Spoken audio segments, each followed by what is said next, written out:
ফান্ডটাতে ইয়ে বলাতে তো বাট নেভারদিলেস ফান্ডটার নাম হচ্ছে innovation fund. Innovation fund it's a diversified fund, multi cap category, 5 to 10% যেখানে আপনার মাল্টি ক্যাপ ফান্ড মানে স্মল ক্যাপ প্রপোর্শন থাকবে 5 to 10%। বাকি rest is a large and mid cap bias fund, ম্যাক্সিমামটা large cap, 10 to 20%, 25% mid cap, 5 to 10% small cap. But এখানে একটা twist আছে, fund manager can take a call in foreign equity. তো foreign equity তো directly invest করবে না, ও কি করবে, ও ইন্ডেক্সে লাগাতে পারে।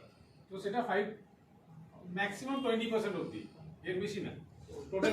যদি সেটা ফান্ড ম্যানেজার মনে করে, যদি সেটা ফান্ড ম্যানেজার ভাবে যে না দেয়ার ইজ অ্যান অপশন যেখানে ও টাকা বানাতে পারবে, সেখানেই ও যাবে। তাতে ন্যাসড্যাক হতে পারে, ডজন্স হতে পারে, ঠিক আছে, এক্সাম্পল বললাম। বাট এটা নাও হতে পারে যে কোনো কলই নিল না ফরেন ইকুইটিতে, সেটাও হতে পারে।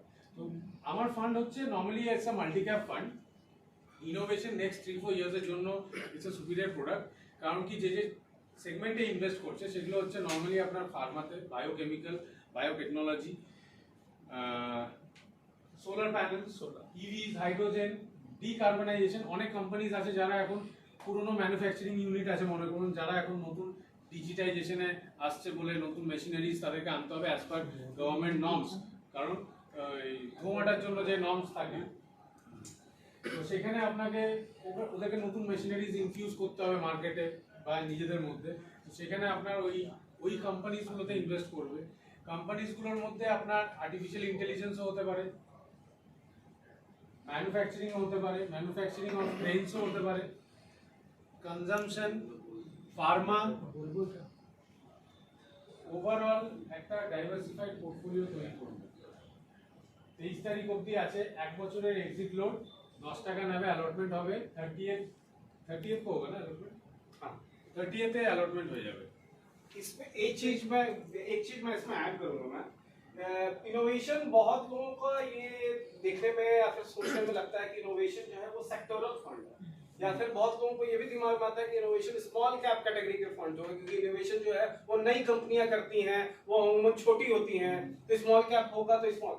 ये बिल्कुल गलत है। इस चीज के बारे में एकदम क्लियर कट आप लोग भी समझिए सर और कम्युनिकेट कीजिए accordingly. It is not a sector fund. पहला तो ये चीज है कोई सेक्टर से रिलेटेड नहीं है। यहाँ पे 6-8 जो है वो आपको आर्टिफिशियल इंटेलिजेंस है, डेटा है, ब्लॉकचेन है, 5G है, सोलर है, ये कुछ है सर। ये जो है वो थोड़े से हैं। Actually innovation is a concept. पहले तो ये चीज समझना पड़ेगा कि what is the difference between innovation and invention. Invention का मतलब होता है कि कोई नई चीज का इजाद करना। इनोवेशन होता है कि जो ऑलरेडी एग्जिस्टिंग चीज है उसमें कुछ बदलाव लाके उसकी प्रोडक्टिविटी, उसका जो है वो ऑप्टिमाइजेशन करना, उसके आउटपुट का ऑप्टिमाइजेशन करना। अगर कॉस्ट से रिलेटेड है तो कॉस्ट रिड्यूस करना, अगर रेवेन्यू मॉडल से रिलेटेड है तो रेवेन्यू बढ़ाना। तो इनोवेशन जो है concept, it is not with the particular product, it is the innovation in product, it is the innovation in process, it is the innovation in service, it is the innovation in business. तो ये जहां जहां भी innovation का जहां भी हम, it is starting from large cap to small cap, कहीं पे भी हो सकता है, मगर प्रीडोमिनेटली हम लोगों का जो ये फंड है ये लार्ज और मिड कैप पे फोकस होकर रहेगा, स्मॉल कैप पे नहीं होगा सर। तो ये तो मिथ खत्म हुआ कि ये स्मॉल कैप फंड नहीं होगा।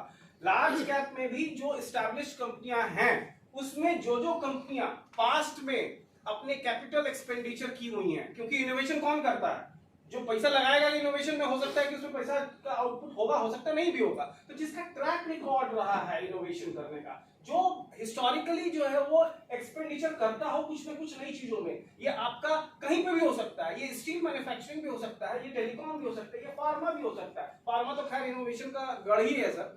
तो ये सेक्टर या स्पेसिफिक भी नहीं है। अब इसमें रोबोटिक्स आ रहा है, कुछ ऐसी चीजें हैं, अगर आप उसको अगर आप मनी कंट्रोल में खोजेंगे तो हो सकता है कि मिलेगा ही नहीं। अगर आप खोजेंगे कि आर्टिफिशियल इंटेलिजेंस कहाँ है, तो आर्टिफिशियल इंटेलिजेंस की आपने हो सकता है कि लिस्टेड कंपनी दिखाई नहीं देती हो सकता है कि बहुत सारी कंपनियों का सब्सिडरी कंपनियों में हो। तो ये फ्यूचर में होने वाला बहुत सारा चीज का ये है। एसआईपी माध्यम से हम लोग इस प्रोडक्ट को पिच कर रहे हैं कस्टमर के, क्योंकि देखिए सर ये एक थीमेटिक फंड है, ये कोर पोर्टफोलियो किसी का भी नहीं हो सकता है। ये सैटेलाइट या टैक्टिकल इन्वेस्टमेंट हो सकता है। किसी का भी पोर्टफोलियो अगर आप बना रहे हैं कोर पीस में जाएगा, इसमें हाँ 5% 10% टाइप का एलोकेशन किया जा सकता है।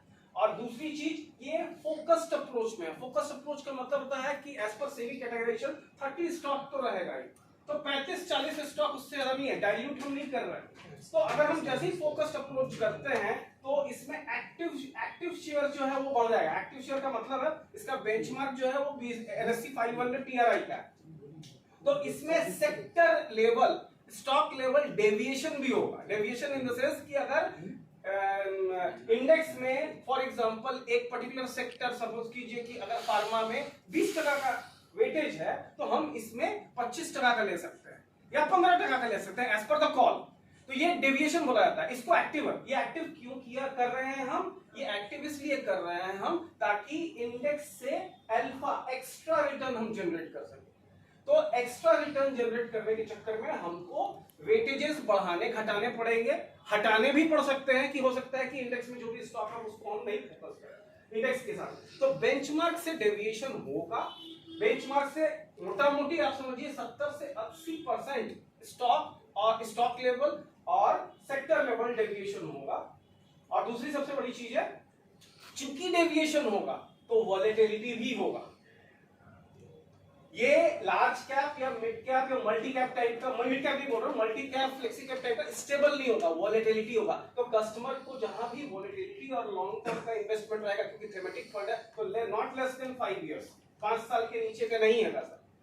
कुछ ऐसी चीजें जैसे कि इसने बताया कि वर्ल्ड ETF में भी लगेगा, तो ETF मोड में हम 20% का विंडो खोले हुए हैं कि हम बाहर की कंपनी, क्योंकि मैक्सिमम, और वो भी प्रीडोमिनेंटली मैं बताता हूं यूएस बेस्ड होगी, क्योंकि मैक्सिमम इनोवेशन जो है वो यूएस से आती है सर। तो फ्यूचर में भी क्या कॉल लिया जाएगा, इन सभी चीजों को ध्यान में रखते हुए कस्टमर को SIP मोड से अगर कुछ लमसम हो रहा है, भले ही छोटा सा इन्वेस्टमेंट लमसम का, आप प्लस एक SIP जोड़ दिए, क्योंकि आने वाले टाइम में एक दिमाग में सबसे बड़ा चीज होता है कस्टमर्स का कि अगर हम 10 रुपए का माल खरीद रहे हैं और वो अगर 9 हो जाए तो बोलता है कि अंडर परफॉर्म कर रहा है। अगर वो 50 का 40 हो जाए तो ठीक है चलेगा, मगर 10 का 9 नहीं होना चाहिए, 10 का 8.5 नहीं होना चाहिए। और चूंकि अभी मार्केट हम लोग पीक लेवल पे है, लॉन्ग टर्म इन्वेस्टमेंट है, लमसम इन्वेस्टमेंट अगर डालेगा तो संभावना है कि एटलीस्ट नेक्स्ट 1 ईयर में जिस हिसाब से जो है इंडिया से और जियोपॉलिटिकल इशू है खासकर, क्योंकि बहुत बड़ा इवेंट जो है वो इंडिया का है, वो भी जनरल इलेक्शन है। तो मार्केट का दूसरा बहुत सारा चीज जो है वो यूएस फेड रेट से रिलेटेड है, बहुत सारा चीज इन्फ्लेशन से रिलेटेड है। इन सारी चीजों को ध्यान में रखते हुए वॉलेटिलिटी हो सकता है। हम पीक ऑफ द मार्केट पे चल रहे हैं सर, पिछले 1 साल में 2 साल 3 साल में सारी ग्रीन है, तो हमेशा तो ग्रीन होगा नहीं सर, वो तो रेड भी होना है। तो उसके लिए तैयार रखने के लिए कस्टमर को SIP is the best method. तो इसके साथ में SIP भी करवाने का, यही मेरा मतलब बोलने का, ये मैं इसमें जस्ट इसीलिए ऐड किया कि ये उस तरीके का प्रोडक्ट है कि इट्स नॉट लाइक कि हाँ, मगर ये है जरूर कि ये सबके पोर्टफोलियो में एक भले ही छोटा अमाउंट हो मगर होना चाहिए। आपके भी मैं बता रहा हूँ, आप लोगों के अपने पर्सनल पोर्टफोलियो में भी मैं बता रहा हूँ कि इनोवेशन जो है, क्योंकि ये फ्यूचर में ये स्टार्ट हुआ है सर, ये स्पेसिफिकली लास्ट 2-3 साल में, कोविड पीरियड में, स्पेसिफिकली कोविड टाइम में जब बहुत सारी चीजों का जो है नॉर्मल तरीके से बंदिश हो गया, बंद हो गया, उस समय इनोवेशन का बहुत सारे आइडियाज आए। तो ये हो सकता है कि अभी बहुत लोग देखेंगे कि ये कॉन्सेप्ट अभी नया है, एक ICICI का है, दूसरा हमारा आया, एक तीसरा अभी और भी चल रहा है, अभी और आएंगे सर, BSP का भी है, DSP का भी है, यूनियन का भी मेरे को लगता है। तो ये कंसेप्ट है, इट्स अ न्यू कंसेप्ट।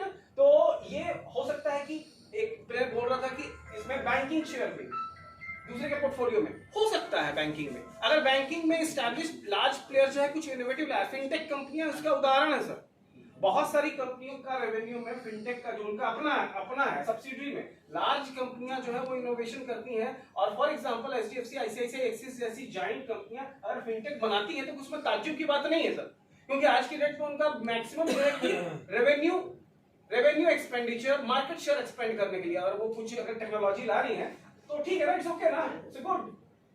तो इसमें अपन पार्टिसिपेट करना चाहिए।